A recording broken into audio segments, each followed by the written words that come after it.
pengujian pengendalian. Pengujian pengendalian adalah prosedur audit yang dilaksanakan untuk menentukan efektivitas desain dan atau operasi pengendalian intern. Menilai resiko pengendalian. Assessing control risk merupakan suatu proses mengevaluasi pengendalian intern suatu entitas dalam mencegah atau mendeteksi salah saji yang material dalam laporan keuangan. Tujuan dari menilai risiko pengendalian adalah untuk membantu auditor dalam membuat suatu pertimbangan mengenai risiko salah saji yang material dalam arsesil laporan keuangan. Namun sebelum melakukan penilaian pengendalian risiko, seorang auditor harus memahami perancangan dan pengimplementasian pengendalian internal sebelum memutuskan apakah entitas tersebut dapat diaudit. Faktor-faktor yang menentukan auditabilitas. Yang pertama itu ada integritas manajemen. Jika manajemen tidak memiliki integritas, maka sebagian besar auditor tidak akan menerima penugasan audit.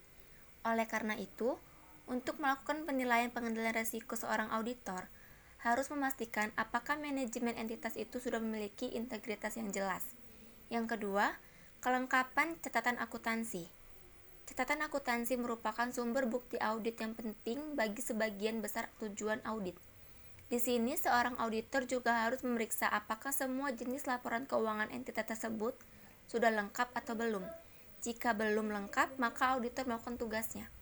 Setelah memahami pengendalian internal, auditor dapat membuat penilaian pendahuluan atas risiko pengendalian terlebih dahulu sebagai bagian dari penilaian risiko salah saji yang material secara keseluruhan. Penilaian risiko pengendalian. Yang pertama, menetapkan mempertimbangkan pengetahuan yang diperoleh dari prosedur untuk memperoleh suatu pemahaman. Yang kedua, mengidentifikasi salah saji potensial yang dapat muncul dalam arsesi entitas.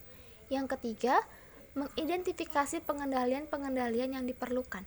Yang keempat, melaksanakan pengujian pengendalian. Dan yang kelima, mengevaluasi bukti dan membuat penilaian.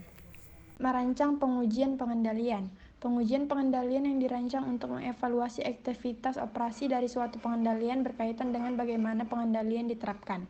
Konsistensi ketika pengendalian diterapkan selama periode dan oleh siapa pengendalian diterapkan. Prosedur untuk pengujian yang digunakan sebagai pendukung pelaksanaan kebijakan dan prosedur yang berkenaan dengan pengendalian adalah sebagai berikut. Yang pertama, tanya jawab dengan pegawai. Yang kedua, pemeriksaan dokumen, catatan, dan laporan. Yang ketiga, pengamatan aktivitas berkenaan dengan pengendalian. Yang keempat, pelaksanaan ulang prosedur klien. Selanjutnya ada luas pengujian. Luas pengujian atas pengendalian dipengaruhi oleh risiko pengendalian yang ditetapkan dalam perencanaan. Semakin rendah risiko pengendalian, maka akan semakin luas pengujian atas pengendalian yang harus dilakukan. Semakin ekstensif pengujian pengendalian yang dilaksanakan, semakin banyak bukti yang menghimpun mengenai efektivitas berbagai kebijakan dan prosedur pengendalian. Luas pengujian pengendalian dipengaruhi langsung oleh tingkat risiko pengendalian yang telah ditetapkan dalam perencanaan oleh auditor.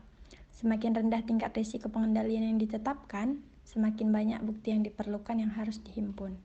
Selanjutnya ada faktor yang mempengaruhi pengujian pengendalian, di mana yang pertama ada jelas bukti, yang kedua ada sumber bukti, yang ketiga ada ketepatan waktu, dan yang keempat ada keberadaan bukti lain.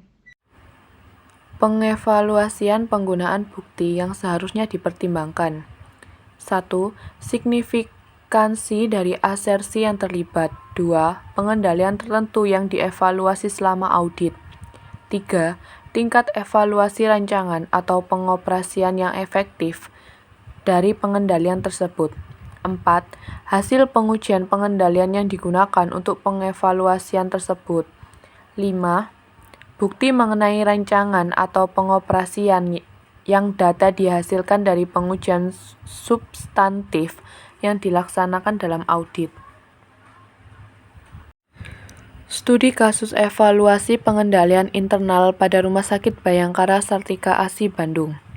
Rumah sakit merupakan suatu organisasi nirlaba yang memberikan pelayanan kesehatan, sehingga di dalam pencegahan ketidakefektifan dan ketidakefisienan kegiatan operasional yang mungkin akan terjadi, maka diperlukan adanya audit.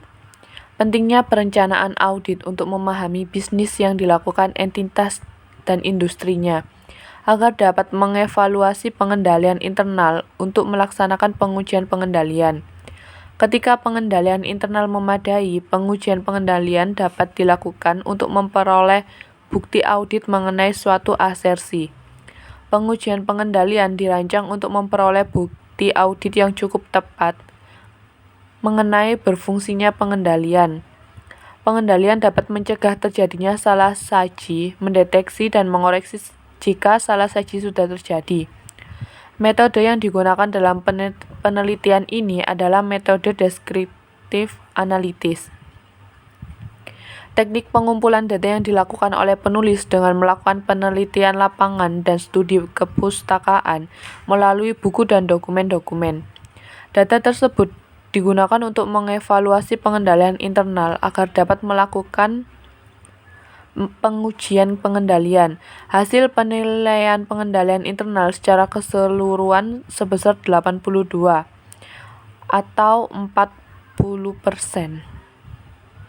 Berdasarkan penilaian komponen-komponen pengendalian internal, hal ini membuktikan bahwa pengendalian internal Rumah Sakit Bayangkara Sartika ASI memadai untuk mendukung pelaporan-laporan keuangan yang bebas dari salah saji materi. Kesimpulan, assessing control risk merupakan suatu proses mengevaluasi pengendalian intern suatu entitas dalam mencegah atau mendeteksi salah saji yang material dalam laporan keuangan.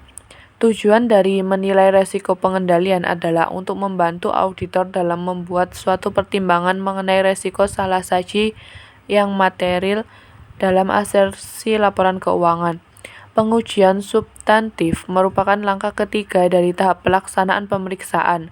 Pengujian substantif meliputi prosedur-prosedur audit yang dirancang untuk mendeteksi monetary error atau salah saji yang secara langsung berpengaruh terhadap kewajiban saldo-saldo laporan keuangan. Dari pengertian di atas, dapatlah kita simpulkan bahwa pengujian pengendalian dan pengujian substantif sangat penting bagi seorang auditor untuk memeriksa suatu laporan keuangan perusahaan. Terima kasih.